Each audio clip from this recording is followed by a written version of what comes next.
hey, oh. Way, hey, oh. Way, hey, hey, way, way, way, hey, way, way,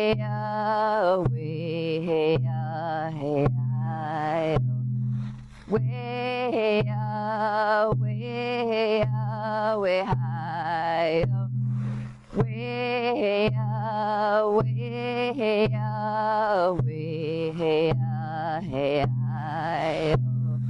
Way, way, way, hey, way, way, hey, oh.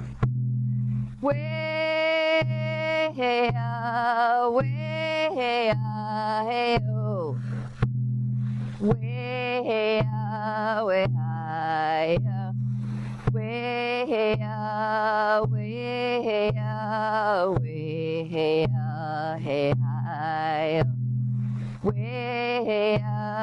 way, way, way, high. Way, way, way, hey, Kwe, Deluisi, Magali. That's my Mi'kmaq name on Mi'kmaq First Nations. Margaret, Cranford, Margaret,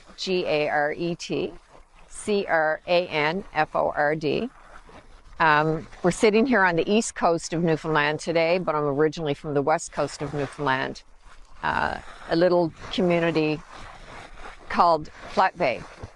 That's where my mom originates from. It's a little Ulnu community, Mi'kmaq community. I grew up for a good part of my life on the west coast of Newfoundland, learning from my aunties, my mother. Unfortunately, never knew my grandmother. She had passed, but grew up with our culture, sewing, painting, creating from the land, really, drumming, anything that's related to our culture. Not realizing that it was anything different from anywhere else in Newfoundland. That's what I knew, you know. Anyway, I've continued on since having moved to the east coast of Newfoundland. I miss that connection. I miss the connection to the culture, because when you live urban, it's not the same. So I work as an artist, an Indigenous artist, and anything from working with sealskin, furs, leathers, sewing, baking, cooking, everything and anything. Teaching the language, learning the language so that I can teach it, so we can keep it alive, so I can teach the youth. There are many groups that I've gotten to know here on the East Coast, where we sit and we sew together, we sing together, we drum. This is a place that I come every day.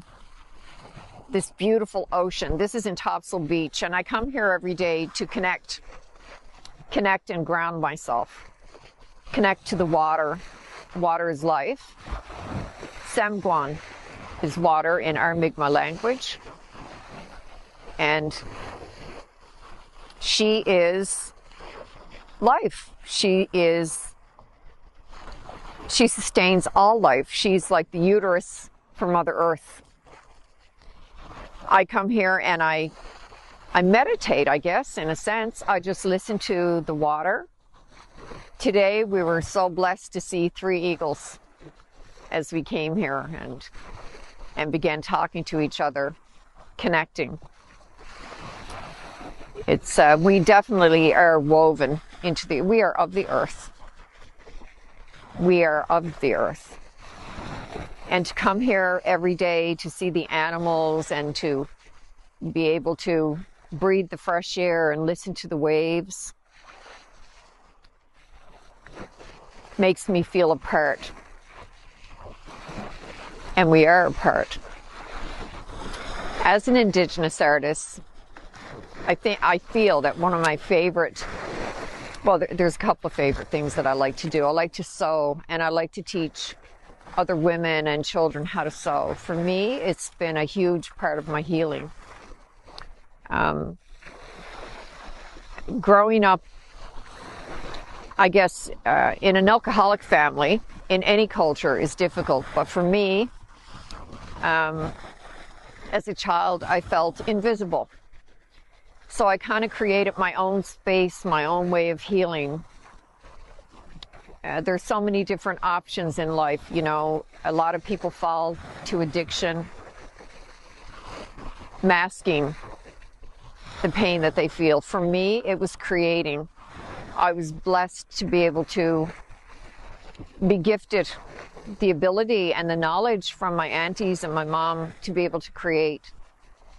And creating, is healing for me. So everything that I sew, every stitch, every painting, every brush stroke, you know, I tend to take maybe not so nice a memory and transmute it into something really beautiful. As I'm going through my thoughts, you know, taking those ugly, painful, hurtful memories and transforming them into something beautiful, making new memories, teaching other people that it's a healthy alternative to healing. We are creators. We were made by Creator, and we are creators. And to connect to that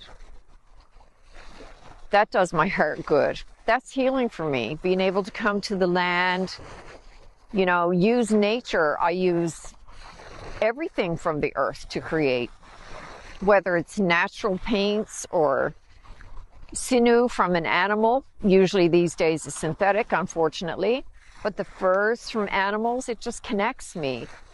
It is healing. I really believe it's the way that our people have always healed together, the healthy alternative. And to be able to teach other women, men, children a skill, you know, not only towards healing, but something productive, something that they can be proud of, something they can pass on, that we've done for centuries. And to keep that part of our culture alive is so important. For me, continuing to create whatever I create, whether it's sewing, painting, I think it's so important. I think it's an innate part of us. I think that it's part of our mission here to create and to teach and to stay connected to what we know as creators, and to be able to share that with our communities. And it interconnects us to each other. It builds, for me, it builds trusting relationships. It's a different kind of a bond.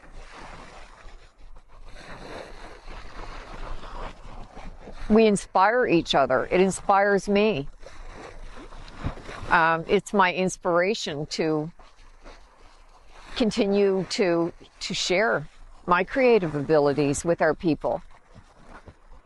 You know, to show them that this is a beautiful way of healing. For me, it's a part of my journey that has kept me here. I know that there's a greater purpose. It's beautiful. It makes me feel happy, inspired, connected. I feel like I'm on the right path. It's a feel-good feeling. I'm so proud of everything that I do. And I get to share that part of, you know, the beautiful parts of our culture, not just or I shouldn't say just, but not only intergenerational trauma, of which we are a part of, but the beautiful parts of our culture, who we are as a people, how we've lived our entire lives, and how we're rising to help each other, to connect to each other, to keep our culture strong, to be proud of who we are as a people. So I come to the water every day to give gratitude give gratitude for the life sustainability that water gives all. Water is life. We are known as water protectors. I'm a water protector. I'm a life giver. You know, when we carry our babies as life givers, our babies are sustained for 9 months in a water sack. The ocean, the water, is Mother Earth's uterus. Life sustainability. It's really, really important for our water to stay fresh and clean so that the animals and all life on Earth is sustained by the water. It's important to give gratitude for the life that the water gives. The Earth is made of 78% water, so are our human bodies. That's not by chance. That's amazing. And I'm so grateful. And just to hear the flow, you know, when water is blocked or waterways are blocked, the flow is blocked. It affects our body, just like the moon, grandmother moon, you know, determines the tides. Everything needs to be kept flowing clean. There are people throughout a lot of our First Nations who don't even have clean drinking water. There are animals dying because of different things that are happening within our oceans, that our water is not clean like it should be. And I think the earth is speaking to us. The water is speaking to us. If we listen, we'll hear it.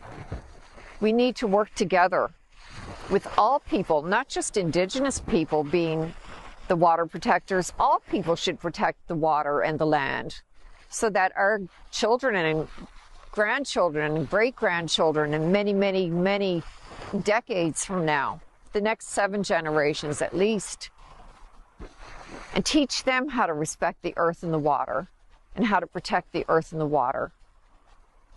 So we'll be here for many, many, many years to come. You know, living in unity together in a clean, good way. I'm grateful. When I come to the water each day, whether it's raining, snowing, whatever, you know, if I'm having a really bad day, I come to the water. I always bring my drum. The drum, you know, the first things that we hear inside of our mums as she's carrying us is the heartbeat. And the drum is the heartbeat of Mother Earth. And the other sound that we hear is the water that we live in for those 9 months. So I bring my drum and I drum to the water. I connect the heartbeat to the life. Whatever kind of a day I'm having, it makes me feel better. I know, it's in the knowing. I just know that everything's going to be okay. I know that the balance is going to come. I know that the intentions that we set and those intentions that we walk in, if they come from a place of love and respect, that's what will emanate. We're all energy packaged in different forms, whether it's the 2-legged, the 4-legged, the winged ones, the swimmers, the crawlers, the stone people, and the plant people. We're all energy packaged in different forms. We happen to be in the human form, many different skin tones. We're all energy, and we can all connect and align with each other and work together to make the world a more loving, cohesive place. You know, we're all interwoven in the big dream catcher, the big web of life. And I'm grateful to be a part of it. You know, I'd like to see going forward being a part of a beautiful resolution where we can all work together. Maybe we have different perspectives, but respecting each other's perspectives and allowing each other to have their perspectives. We may not always agree with each other, but that's okay. We can work together. I'm happy and I'm proud to be a part of that.